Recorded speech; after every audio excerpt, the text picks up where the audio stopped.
नमस्कार, स्वागत है आपका ATMS रेडियो हापुड़ की आवाज।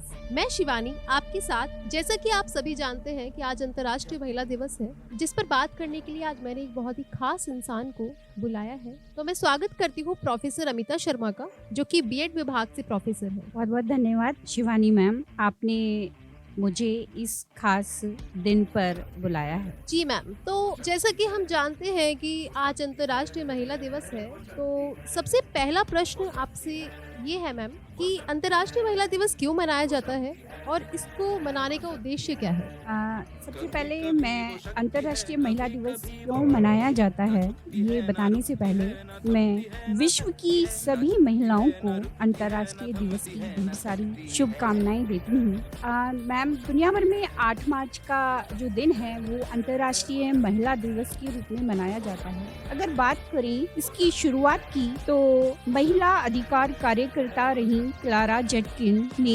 1910 में इसकी शुरुआत की थी और इसके बाद 1975 को आधिकारिक तौर पर संयुक्त राष्ट्र ने महिला दिवस को मान्यता दी थी। अब बात करते हैं कि महिला दिवस क्यों मनाया जाता है, इसका क्या उद्देश्य है। तो मैम, इस दिन को मनाने का जो प्रमुख उद्देश्य है वो है महिलाओं को उनके अधिकारों के प्रति जागरूक करना और इसी के साथ साथ समाज में महिलाओं के साथ होने वाले भेदभाव को रोकना भी है। उनको पुरुषों के बराबर सम्मान देना है। इस दिन को मनाने का प्रमुख उद्देश्य है महिलाओं को उनके अधिकारों के प्रति जागरूक करना, समाज में महिलाओं के साथ होने वाले भेदभाव को रोकना और उनको पुरुषों के बराबर सम्मान देना है। जी मैम, अगर बात करें महिलाओं के योगदान की तो सभी प्रमुख क्षेत्रों में महिलाएं अपनी अहम भूमिका निभा रही हैं। चाहे वो राजनीति का क्षेत्र हो, चाहे वो खेल का क्षेत्र हो, चाहे रक्षा क्षेत्र हो, सभी क्षेत्रों में अपनी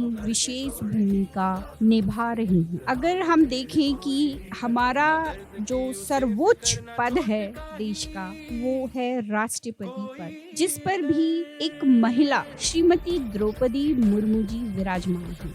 इसके अलावा अनेकों बहुत सारे उदाहरण हैं, जैसे मैरी कॉम हैं, किरण बेदी जी हैं और अगर हम बात करते हैं रक्षा क्षेत्र की तो हाल ही में अवनी चतुर्वेदी जी भी एक प्रमुख महिला है जो रक्षा क्षेत्र में अपना विशेष योगदान प्रदान कर रही है। अगर इसी के साथ साथ वर्तमान के साथ हम इतिहास में मुड़कर देखें मैम, तो हमें पता चलता है कि अनेक महिलाएं ऐसी स्वतंत्रता सेनानी रही हैं जिन्होंने भारत की रक्षा के लिए अपने प्राणों का बलिदान कर दिया था। उनमें से प्रमुख रही जैसे रानी लक्ष्मीबाई, रानी पद्मावती, जीजाबाई भोंसले। बहुत अच्छा लगा मैम ये जानकर कि महिलाओं की न केवल भारत बल्कि पूरे विश्व के विकास में एक अहम भूमिका रही है। इसी के साथ मेरा अगला प्रश्न जो आपसे है वो थोड़ा निजी होगा। मैं जानना चाहती हूँ कि भारत की महिलाओं को इतनी शक्ति मिलती कहाँ से है? उनका शक्ति स्रोत क्या है? जी मैम,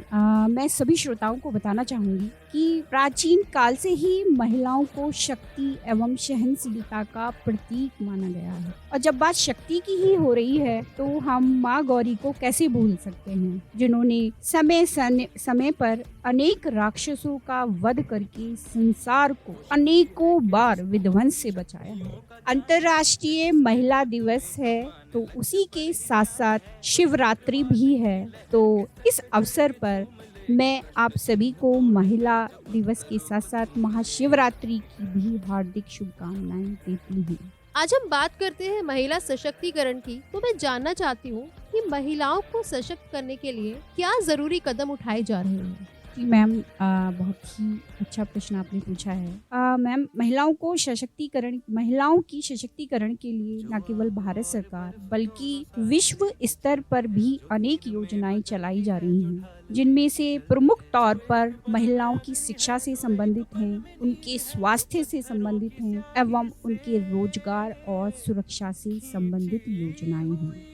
भारत सरकार समय समय पर महिलाओं को सशक्त करने के लिए योजनाएं चलाती रहती है और ये योजनाएं महिलाओं को आगे बढ़ने के लिए प्रेरणा प्रदान करती हैं। जी मैम, बहुत अच्छा लगा ये जानकर कि विश्व स्तर पर भी महिलाओं के विकास के लिए काफ़ी योजनाएँ चलाई जा रही हैं। तो इसी के साथ मैं अब आपसे आग्रह करती हूँ कि आप महिलाओं के लिए 4 पंक्तियाँ प्रस्तुत करें। जी मैम, मैं अपने वक्तव्य को चंद पंक्तियों के साथ समाप्त करना चाहूँगी।